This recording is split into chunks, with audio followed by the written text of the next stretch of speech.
সীমান্তের এই হাটে প্রতিদিন বিক্রি হয় কোটি টাকার লিচু। আশেপাশের গ্রামের বাগানীরা রাতেই লিচু নিয়ে হাজির হন বাজারে।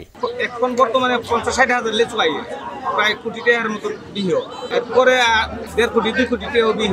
প্রতিদিন রাত 3:30 থেকে সকাল 8টা পর্যন্ত ব্রাহ্মণবাড়িয়ার বিজয়নগরের লিচুর হাট খ্যাত আউলিয়া বাজার লিচু চাষি, ব্যবসায়ী ও ক্রেতা বিক্রেতার হাকডাকে সরগরম থাকে। লিচুর বাজারটা সকালবেলা হয়তো রাতের 4টা থেকে শুরু হয়, সকাল 7টার ভিতরে শেষ। পাইকার আছে হবিগঞ্জ, কুমিল্লা, ব্রাহ্মণবাড়িয়া, সারা দেশেরই মানুষ এখানে আছে।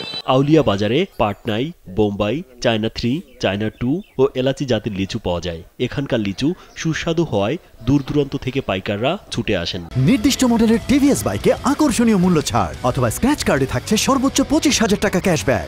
পাইকার আসে অনেক, সিলেট থেকে আসে, হবিগঞ্জ, অনেক, মাধবপুর, কিশোরগঞ্জ, কুমিল্লা, আখাউড়া, কসবা, অনেক জায়গা থেকে আনে। লিচু বাগানীদের সব সময় খোঁজ খবর নেওয়ার পাশাপাশি সব ধরনের পরামর্শ দেওয়া হচ্ছে বলে জানান উপজেলা কৃষি কর্মকর্তা জিয়াউল ইসলাম। আবহাওয়ার একটা বিষয় থাকে লিচু চাষাবাদের সাথে সম্পৃক্ত, প্রত্যাশা করি আমাদের বাকি সময়টা ভালো যাবে। যদিও আমরা কিছু প্রতিকূল পরিস্থিতি কাটিয়ে উঠেছি, প্রত্যাশা করছি যে এবার বাজার মূল্যটা আমরা ভালোই পাবো এবং আমাদের কৃষক উপকৃত হবে। কৃষি বিভাগের তথ্য মতে চলতি মৌসুমে 440 হেক্টর জমি থেকে প্রায় 20 কোটি টাকার লিচু বিক্রির সম্ভাবনা রয়েছে। রাজীব বিশ্বাস, কালবেলা।